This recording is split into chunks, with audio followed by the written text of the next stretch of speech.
नमस्ते जी। वैदिक राज में आपका स्वागत है। आज शिक्षक दिवस पर एक विशेष लेख आपके लिए प्रेषित है। आज के इस लेख को प्रेषित किया है डॉक्टर विवेक आर्य ने। आज के इस लेख को प्रेषित करने के लिए हम उनके आभारी हैं। आइए विषय की ओर चलते हैं। मथुरा में विराज रहे दंडी स्वामी विरजानंद जी की ख्याति उन दिनों लोक में प्रसिद्धि पा रही थी। दयानंद उनकी विद्वत्ता से परिचित थे। सन 1855 में उनका सामीप्य उन्हें प्राप्त हो चुका था। उन्होंने तुरंत मथुरा की राह पकड़ ली। संवत 1917 कार्तिक सुदी दूज सन 1860 को स्वामी दयानंद जी ने मथुरा पहुंचकर व्याकरण के सूर्य दंडी स्वामी विरजानंद जी की कुटिया का द्वार खटखटा दिया। दंडी स्वामी ने दयानंद का परिचय पूछा और कुटिया के द्वार खोल दिए। दयानंद का अभिष्ट पूरा हुआ। वे गुरु के चरणों में नतमस्तक हो गए। गुरु ने कहा, दयानंद, तुमने अभी तक जितने भी ग्रंथ पढ़े हैं उनमें अधिकतर अनार्स ग्रंथ हैं। मैं मनुष्य का ग्रंथ नहीं पढ़ाता हूँ। यदि तुम मुझसे विद्याध्ययन करना चाहते हो तो प्रथम अनार्स ग्रंथों का परित्याग कर दो। दयानंद जी ने गुरु की आज्ञा से उद्धार कर अनार्स ग्रंथों का त्याग करते हुए उन्हें यमुना में बहा दिया। पढ़ने के लिए दयानंद जी को महाभाष्य की आवश्यकता हुई। पैसा नहीं था। दंडी स्वामी जी की प्रेरणा से नगरवासियों ने सहयोग दिया। 31 रुपये एकत्रित कर दयानंद के लिए महाभाष्य की एक प्रति क्रय कर ली गई। दंडी स्वामी इस समय जीवन के 81 वर्ष पूर्ण कर चुके थे। पढ़ाई की व्यवस्था तो हो गई परंतु भोजन की व्यवस्था न हो सकी। इस वर्ष उत्तर भारत में दुर्भिक्ष के चंगुल में फंसकर करा रहा था। इसका दुष्प्रभाव मथुरा को भी झेलना पड़ा। इसीलिए लंबे समय तक स्वामी दयानंद जी को चने खाकर ही क्षुधा को शांत करने के लिए विवश होना पड़ा। धीरे धीरे दयानंद के विनम्र स्वभाव, तेजस्वी व्यक्तित्व और विद्वत्ता से मथुरा निवासी परिचित होने लगे। कुछ समय के पश्चात दुर्गा प्रसाद छत्री के घर उनके भोजन की व्यवस्था हुई। कुछ समय उसके पश्चात अमरलाल ज्योतिषी ने दयानंद जी को आदरपूर्वक अपने घर में प्रवेश कराया। उनके भोजन पुस्तक आदि का प्रबंध किया। रात्रि में अध्ययन के लिए प्रकाश की आवश्यकता थी। दिए के प्रकाश में पढ़ने के अतिरिक्त कोई विकल्प नहीं था, परंतु दिया जलाने के लिए तेल की आवश्यकता थी। तेल की व्यवस्था लाला गोवर्धन सर्राफ ने की। उनके लिए वे 4 आना प्रतिमास दिया करते थे। दूध के लिए 2 रुपये प्रतिमास श्री हरदेव पत्थर वालों के यहाँ से आते थे। निवास का प्रबंध पहले ही हो गया था। मथुरा में विश्राम घाट के समीप लक्ष्मी नारायण मंदिर के नीचे प्रवेश द्वार के साथ एक छोटी सी कोठरी उन्हें मिल गई थी। यद्यपि वे उसमें पैर पसार कर भी नहीं सो सकते थे, फिर भी वे संतुष्ट थे। दंडी स्वामी को ब्रह्म मुहूर्त में साधना करने का अभ्यास था। वे प्रातः शाम यमुना के यथेष्ट जल में स्नान करते, यमुना का जल ही पीते थे। इस निमित्त ऋषि दयानंद का जल से 8-10 घड़े प्रातः और 8-10 घड़े शाम को नित्य ही कंधे पर रखकर कुटिया में पहुंचाते। पीने के पानी के लिए उन्हें यमुना की पवित्र गहरी धाराओं में उतरना पड़ता। इसके पश्चात भ्रमणार्थ चले जाना, लौटने पर स्नान आदि का योगासन प्राणायाम का अभ्यास करना, संध्या उपासना में मन लगाना, यथासंभव विद्याध्ययन के लिए गुरु चरणों में उपस्थित हो जाना। इस कार्य में वे कभी विलंब नहीं करते। वे आदर्श गुरु के आदर्श शिष्य थे। स्वामी दयानंद जी की स्मरण शक्ति विलक्षण थी। एक दो बात सुन ली उन्होंने, उसे विस्मृत नहीं होती थी उनको।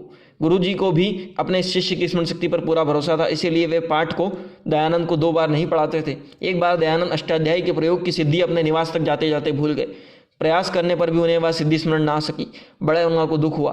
वे दौड़ते हुए गुरु के चरणों में उपस्थित हुए और वह प्रयोग दोबारा बता देने की प्रार्थना की, परंतु उनकी प्रार्थना स्वीकार न हुई। वे 2-3 दिन इसी प्रयास में लगे रहे पर उन्हें सफलता ना मिली। अंत में गुरु विरजानंद दंडी ने उनसे कहा कि दयानंद, हम प्रयोग सिद्धि दोबारा ना बताएंगे। जब तक तुम यह प्रयोग सिद्धि तुम्हें स्मरण नहीं होगी तब तक आगे पाठ तुम्हें नहीं पढ़ाया जाएगा। इस बार भी यदि प्रयोग सिद्धि स्मरण ना हुई तो यमुना के जल में डूब मरना, पर मेरी कुटिया में कदम न रखना। दयानंद ने आगे कुछ नहीं कहा। गुरु के चरणों में विनम्र भाव से स्पर्श किया और यमुना की ओर चल दिए। निश्चय कर लिया कि यदि प्रयोग स्मरण सिद्धि स्मरण ना हुई तो यमुना के जल में समाधि ले लेंगे। सीता घाट के शिखर पर पहुंच गए, समाधि लगाई, ध्यान अष्टाध्यायी की विस्मृत प्रयोग सिद्धि पर लगा दिया। उन्होंने मन को इतना एकाग्र कर लिया कि तन की सुधि बिसर गई। ऐसा लगा कि कोई व्यक्ति उनके सम्मुख खड़ा है और उन्हें विस्मृत प्रयोग सिद्धि सुना रहा है। प्रयोग सिद्धि समाप्त हुई तो दयानंद जी की चेतना लौटी। वे प्रसन्न थे। उन्होंने प्रयोग सिद्धि दोहराई तो संपूर्ण स्मरण थी। दौड़ते हुए गुरु के चरणों में उपस्थित हुए एक सांस में संपूर्ण प्रयोग सिद्धि सुना दी। समाधिस्थ अवस्था में अपने साथ घटी घटना भी सुना दी। प्रयोग सिद्धि सुनकर गुरु भाव विभोर हो गए। उन्होंने अपने प्रिय शिष्य को गले से लगा लिया। हर आंसुओं से उनकी आंखें भीग गई। उषा ने धीरे धीरे अपनी लालिमा धरती पर बिखेरना आरंभ कर दी। सूर्योदय में अभी विलंब था। एक श्रद्धालु महिला यमुना में स्नान कर घर लौट रही थी। सामने यमुना तट पर रेत साधना में लीन भव्य संत आकृति को उसने देखकर मन में श्रद्धा से भाव उठा। उसे उस संत के चरणों में शीश झुकाकर आशीर्वाद प्राप्त करने की इच्छा हुई। धीरे धीरे समाधिस्थ संत की ओर बढ़ी और विनम्रता पूर्वक अपना मस्तक उनके चरणों में टिका दिया। दयानंद माता माता कहते हुए खड़े हो गए। संन्यास की मर्यादा का पालन करते हुए वे स्त्री स्पर्श से बचे रहते थे। इस चरण स्पर्श से वे एकदम चौंक उठे और स्त्री को स्पर्श का प्रायश्चित करने के लिए एक निर्जन स्थान की तलाश में गोवर्धन पर्वत पर पहुंचकर एक खंडर हुए मंदिर में बैठकर समाधिस्थ हो गए। 3 दिन उन्होंने साधना में व्यतीत किए। चौथे दिन जब विद्यार्जन के लिए गुरु के चरणों में पधारे तो गुरु द्वारा निरंतर अनुपस्थित रहने का कारण पूछने पर दयानंद ने व्रतभंग और प्रायश्चित की पूरी घटना दंडी स्वामी विरजानंद के सम्मुख प्रस्तुत कर दी। शिष्य के तपापूत चरित्र से गुरु प्रसन्न हुए और शिष्य को आशीर्वाद देते हुए उसकी बुरी बुरी प्रशंसा की। वृद्ध एवं नेत्रहीन होने के कारण दंडी विद्यानंद जी के स्वभाव में सहज कठोरता आ गई थी। परिणाम स्वरूप वे शिष्यों के प्रति यदा कदा सामान्य कारणवश विकुद्ध और अप्रसन्न हो जाते। एक दिन दंडी जी शिष्य दयानंद पर क्रोधीभूत होकर दंड प्रहार कर बैठे। इस पर गुरु भक्त शिष्य ने विनम्र भाव से कहा, महाराज आप मुझे इस प्रकार न मारा करें। तब से वज्र के समान बने मेरे इस कठोर शरीर पर प्रहार करने से आपके कोमल हाथों को पीड़ा होती होगी। यह प्रसिद्ध है कि कालांतर में दयानंद अपने शरीर पर पड़े चोट के चिन्हों को देखकर गुरु के उपकारों का स्मरण किया करते। एक अन्य अवसर पर जब दंडी जी ने अप्रसन्न होकर शिष्य दयानंद को दंडित किया तो नैनसुख जाड़िया नामक शिष्य भक्त ने प्रज्ञाचक्षु गुरु से निवेदन किया कि महाराज दयानंद हमारे समान गृहस्थी नहीं है, वह सन्यासी है। उनके आश्रम की मर्यादा का विचार करते हुए आप उनके प्रति इस प्रकार कठोरता न किया करें। गुरु विद्यानंद जी के इस परामर्श को स्वीकार करते हुए कहा कि हम भविष्य में प्रतिष्ठा के साथ पढ़ाएंगे। परंतु गुरु के प्रति भक्तिभाव में आप्लावित श्रद्धालु दयानंद ने नैनसुख को कहा कि आपको ऐसा नहीं करना चाहिए था। गुरु जी तो उपकार की भावना से ही दंडित करते हैं, देश भावना से नहीं। यह तो उन्हीं की कृपा है। विद्या समाप्ति में 15-20 दिन ही शेष थे कि एक दिन गुरु की आज्ञा से उनके स्थान पर झाड़ू का कूड़ा न भी उठा पाए।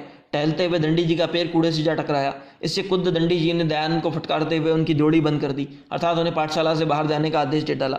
इससे शिष्य दयानंद को बहुत दुख हुआ। कहते हैं कि नैनसुख जाड़िया व नंदन चौबे की संतुष्टि से ही दयानंद को पुनः क्षमा और पाठशाला में प्रवेश का अधिकार प्राप्त हुआ। इस प्रकार दयानंद की जोड़ी बंद होने पर एक अवसर और बार भी आया। इस बार भी दंडी जी का कोई दूर का संबंधी मथुरा आया था। वीतराग सन्यासी के दर्शन की कामना से पाठशाला में उपस्थित हुआ। उन दिनों दंडी जी का कठोर आदेश था कि विद्यार्थियों के अतिरिक्त अन्य कोई समीप न आवे। आगंतुक ने स्वामी दयानंद जी से दंडी स्वामी के दर्शन कराने की प्रार्थना की।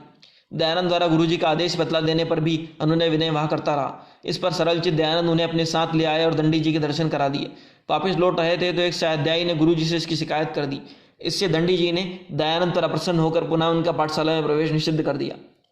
दयानंद ने बहुत अभ्यर्थना की परंतु गुरुवर शांत न हुए। अंत में नैनसुख जाड़िया की सिफारिश पर ही गुरु कुटिया का द्वार खुला।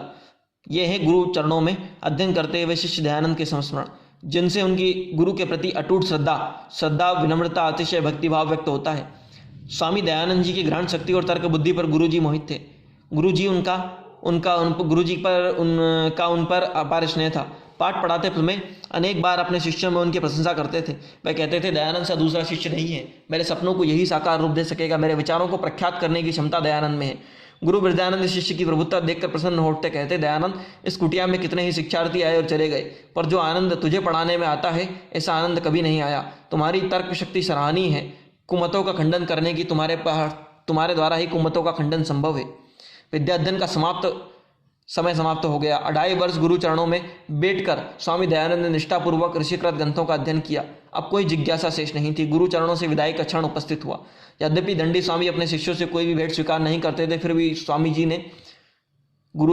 दयानंद ने गुरु के समीप खाली हाथ उपस्थित होना उचित नहीं समझा। उन्होंने ऐसा कोई द्रव्य उनके पास था नहीं वे गुरु चरणों में जिसको समर्पित कर देते। फिर भी प्रयासपूर्वक उन्होंने कुछ लोग कहीं से प्राप्त किए और गुरु कुटिया पर उपस्थित हो गए। उनके चरणों में सिर धरकर दयानंद ने गुरु जी से निवेदन किया, गुरुवर मेरा अध्ययन काल समाप्त हुआ। अब मैं देश भ्रमण के लिए आपकी आज्ञा चाहता हूँ। आपका आशीर्वाद मुझे चाहिए। मेरे पास श्री चरणों में अर्पित करने के लिए कोई वस्तु नहीं है। थोड़े से लोग हैं, इन्हें आप स्वीकार करें। गुरु विद्यानंद जी ने स्वामी दयानंद के सिर पर स्नेह का हाथ रखकर बोले, वत्स मुझे लोग नहीं चाहिए। गुरु दक्षिणा के लिए पर्याप्त नहीं है। आज्ञा करे गुरुदेव, मेरा तन मन गुरु चरणों में समर्पित है। दयानंद ने चरण छूकर विनम्र निवेदन किया। दंडी स्वामी ने गदगद स्वर में कहा, दयानंद तुझसे यही आशा थी। देश में अज्ञान का अंधकार छाया हुआ है। कुरीतियों में फंसे लोग नरक सी जिंदगी जी रहे हैं। अंधविश्वासों की जड़ें गहरी हो गई हैं। वैदिक ग्रंथों का पठन पाठन चिंतन मनन विलुप्त हो गया है। विभिन्न मत मतांतरों ने अपने पैर फैला लिए हैं। दीनहीन समाज दुर्गति की ओर लुढ़कता जा रहा है। समाज को अधोगति से बचाओ। लोक कल्याण के लिए स्वयं को समर्पित करो। सोते देश को जागृत करो। इसके अतिरिक्त गुरु दक्षिणा में मुझे कुछ और नहीं चाहिए। दयानंद ने अपना सिर गुरु चरणों में रख दिया और बोले, आपकी आज्ञा शिरोधार गुरुवर। दयानंद जीवन भर समाज की सेवा में विरत नहीं होगा। दंडी स्वामी प्रसन्न हुए। चरणों में नतमस्तक दयानंद को भरपूर आशीर्वाद दिया, परमात्मा तुम्हें सफलता दे, परंतु ध्यान रखना अनार्ष ग्रंथ का अध्ययन मत करना। अनार्ष ग्रंथ अध्ययन करने के योग्य नहीं है। उनमें परमात्मा और ऋषियों की निंदा है, अतः आर्ष ग्रंथ का पठन पाठन नहीं करना। ऐसा ही होगा गुरुदेव, विनम्र भाव से दयानंद ने कहा। गुरुजी से विदा ली और आगरा की ओर चल दिए। उस महान गुरु और उनके शिष्य को कोटि कोटि नमन। ओम। प्रस्तुत लेख को प्रेषित किया है डॉक्टर विवेक आर्य ने।